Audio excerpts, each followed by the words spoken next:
రాజకీయ అంశాలు latest political updates అందించడానికి మనతో పాటుగా సీనియర్ సంపాదకులు తెలకపల్లి రవి గారు సిద్ధంగా ఉన్నారు. రవి గారు నమస్తే సార్. నమస్తే వర్మ. పిఠాపురం జనసేన ఆవిర్భావ దినోత్సవం, అలాగే విజయోత్సవం, ఇలా చాలా పేర్లు, అవును, జైకేతనం అని. కానీ ఆ సభలో జరిగిన అంశాలు పవన్ కళ్యాణ్ గారు కోరి కొన్ని తలనొప్పులు తెచ్చుకున్నారా, లేకపోతే అనుకోకుండా ఆ ఫ్లోలో ఏదో మాట్లాడేస్తే దాన్ని చిలవలో పలవలో చేసి ప్రచారాలు చేస్తున్నారా? నాగబారావు గారు అవనియండి, లేకపోతే కళ్యాణ్ గారు అవనియండి, మెగా బ్రదర్స్ మాట్లాడిన మాటలు వర్మగారే చెప్పాలి. ఎందుకంటే జనసేనానికన్నా లేదా జన ఉపసేనానులు సైనికుల కన్నా ఇంకా చాలా వీరోచితంగా దాదాపు 4-5 రోజులు అక్కడే ఉండి మొత్తం క్షేత్రస్థాయి కార్యకర్తల దగ్గర నుంచి అగ్రశ్రేణి నాయకుల వరకు అందరితో మాట్లాడి ఎప్పటికప్పుడు తాజా సమాచారం 99 వీక్షకులకు అందించారు. కాబట్టి మీరు ప్రత్యక్షంగా చూస్తుంటారు. ఒకటైతే అర్థమైంది అందరికీ కూడా, ఎక్కడో అది శృతి కొంచెం తప్పింది.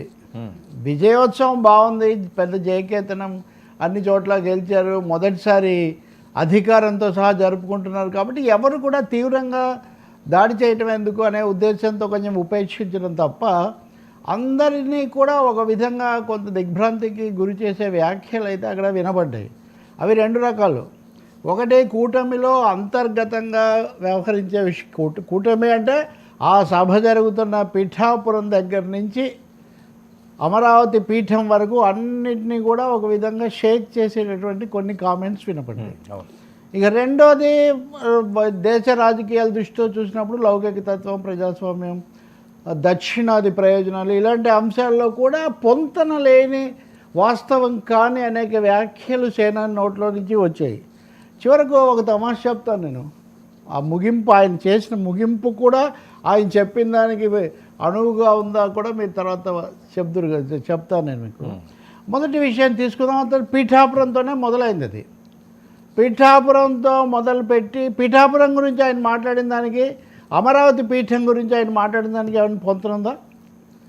అంటే 150 స్థానాల దాకా తెచ్చుకున్నటువంటి, దాదాపు తెచ్చుకున్న అధికార పార్టీ, ప్రధాన పార్టీ, నాయకత్వ పార్టీ వాళ్ళనేమో నేను నిలబెట్టాను.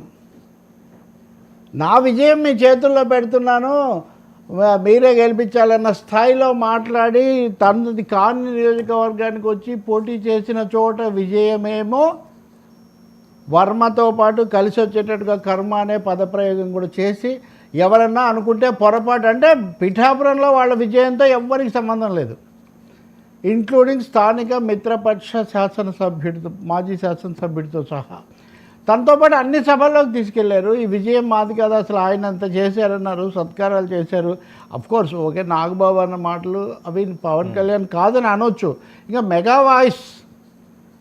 వాయిస్ కదా, దాదాపు అన్ని విషయాలు నాగబాబుతో చెప్పించడం జరుగుతూనే ఉంది కదా. కాబట్టి పిఠాపురం గురించి అలా మాట్లాడమే యాంటీ క్లైమాక్స్ ఒక విధంగా. కనీసం ఇప్పుడు ఏం చేస్తామంటే వర్మ, నేను 99 టీవీకి వస్తున్నాను అంటే ఈ వీళ్ళ నేపథ్యం ఏంటి, లేదా ఎలా జరుగుతుంది, మీరేం ఆలోచిస్తారు, ఈ వీక్షకులు ఏముంటారు, మనం దాని గురించి మాట్లాడతాం. కొంతమంది అంటున్నట్టుగా ఎక్కడికి వెళ్తే అక్కడ మనమేం మాట్లాడడం. కానీ సందర్భశుద్ధి అన్నటువంటి విషయం ఒకటి ఉంటుంది. హైదరాబాద్లో కూర్చొని మాట్లాడుతున్నప్పుడు మనం హైదరాబాదు, దాని నేపథ్యం, దాని ప్రాధాన్యత చెప్తాం. విజయవాడకి వెళ్ళినప్పుడు కృష్ణా నది, లేదా అక్కడ అది వరకు ఉన్న వామపక్ష నేపథ్యం, ఇప్పుడున్న రాజకీయాలు చెప్తాం. గోదావరి జిల్లాలకు పోతే అల్లూరి సీతారామరాజు గురించి, వీరేశలింగం గురించి తలుచుకుంటాం. నేను ఈయనను వాడితో పోల్చట్లేదు. కానీ పిఠాపురం బారాహిలో మీరు వెళ్ళిన రోజున వర్మ కొడుకును కూడా మీరు ఆ రోజు కీర్తిస్తుంది. వర్మ కొడుకును కూడా, చిన్న వర్మను కూడా. మరి ఇప్పుడు హఠాత్తుగా ఎవరన్నా అనుకుంటే వాళ్ళ కర్మ అని మీరు ఎవరిని ఉద్దేశించి అంత కఠినమైన పదాలు వాడారు? జగన్ గురించి కాదు ఖచ్చితంగా, లేదు వామపక్షాల గురించి కాదు, సైద్ధాంతిక వ్యతిరేకులైనా. కాబట్టి తప్పకుండా నోరు జారడమే కాకుండా దీనికి ఇంకొక కామెంట్ కూడా యాడ్ చేయాలి. పీఠాపురం మా అడ్డా అని అంతకు ముందు రోజు నాదెండ్ల మనోహర్ ప్రకటించి ఉన్నాడు. సో క్లెయిమ్ అనేది, జనసేన క్లెయిమ్ అన్నది పిఠాపురం నుంచి మొదలవుతుంది. పిఠాపురం నుంచి పీఠం వరకు కూడా, అంటే రాష్ట్ర పీఠం వరకు కూడా మేమే నిలబెట్టాము, మా ద్వారా జరిగింది అని చెప్పేటటువంటి ఒక పెద్ద ప్రయత్నం. అంటే పిఠాపురంలో వాళ్ళ సహాయం మీకు అక్కర్లేదు. కానీ రాష్ట్ర స్థాయిలో అమరావతిలోనో లేదా రాష్ట్రంలోనో గెలవడానికి మటుకు మీ వల్లే గెలిచారు. ఇది ఎలా అంటే తర్క విరుద్ధం కదా. మిగతా విషయాలన్నీ పక్కన పెడదాం. కనీస తర్కానికి, రాజకీయ తర్కానికి, వాస్తవికతకు, గౌరవప్రదమైన సంబంధాలకు కూడా భిన్నమైన మాట. పోనీ అన్నారు ఏదో ఊపులోనో దీంట్లోనే అనుకుంటే ఇప్పటి వరకు దాని మీద ఏం సవరణ లేదు. అంటే వాళ్ళు దాన్ని తెలిసే కావాలనే ఉద్దేశపూర్వకంగా, వ్యూహాత్మకంగా ప్రకటించారు. వాళ్ళు ప్రకటించదలుచుకున్నారు మేము వచ్చామని. దానివల్ల ఏంటి సార్ ఉపయోగం? ఏముంది, మా పార్టీ శ్రేణులు ఉత్సాహపరచడండి, లేకపోతే మేమే స్వతంత్రం, మేము అంతకుముందు కూడా అనుకున్నాం కదా, అంటే మేమేదో అనుబంధంగా సహాయంగా ఉంటాం కదా, అసలు మేము నిలబెట్టామని. మీకు మేము ఉప ముఖ్యమంత్రిగా ఉండొచ్చు కానీ అసలు ప్రభుత్వానికి పునాది వేసింది, బీజం వేసింది, నిలబెట్టింది మేము అనే ఒక మాట చెప్పుకోవడం ద్వారా భవిష్యత్తులో ఇంకా విస్తరించడానికి, దానికి వాళ్ళ విశ్వాసం పెంచడానికి ఆయన ఆలోచన కావచ్చు, లేకపోతే ఆలోచన రాహిత్యం కూడా కావచ్చు. ఆలోచన రాహిత్యము, దాన్ని అంచనా వేయకపోవటము, అతిగా అంచనా వేసుకోవటము. మీరు మొన్న సభలో చూడండి, పవన్ కళ్యాణ్ చాలా వరకు కొంచెం ఆత్మకథా శ్రవణం చేశారు, జ్ఞాపకాలు చెప్పారు, స్మృతి శకలాలు మనకు వినిపించారు. ఇదంతా ఓకే, గద్దర్ దగ్గర నుంచి అవన్నీ. ప్రతి దాంట్లో కొన్ని వైరుధ్యాలు ఉన్నాయి. నేను వ్యాసాల్లో రాశాను, ఇక్కడ అన్నీ నేను చెప్పను.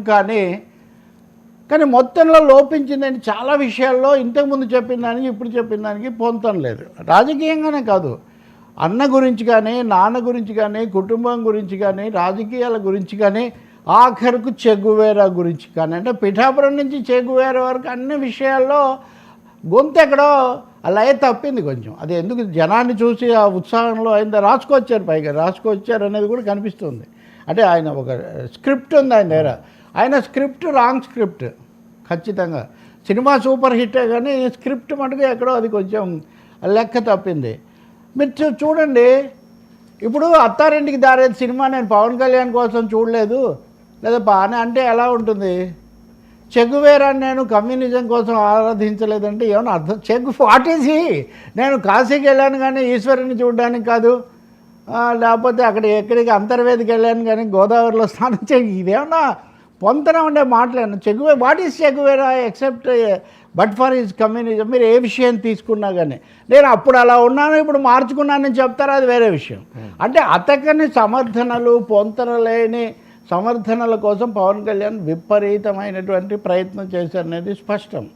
గద్దరు తనప్పుడు చారు మజుందార్ పేరు కూడా పెట్టాడు దాంట్లో, ఇది ఖుషీ సినిమాలో, ఏ మేరా జిందగీ ఏదో పాటలో. మూడోది మాస్టర్జీని తీసుకొని నేను ఆ పాట కట్టించాను, నారాజు కారాకురు అన్నయ్య, నజీరు అన్నయ్య అన్నది. గుజరాత్ మత మారణకాండ నేపథ్యంలో నేను పనిగట్టుకొని ఆ పాట రాయించి సందేశం ఇచ్చాను అన్నాడు. మంచిది, మీరు చేసిన ఒక మంచి పని. కానీ వెంటనే ఏమన్నారు, అదొకటే మాట్లాడితే ఎట్లా, గోద్రాలో జరిగినందువల్ల ఇది జరిగింది అన్నాడు. సరిగ్గా నిన్న ప్రధానమంత్రి అదే చెప్పారు.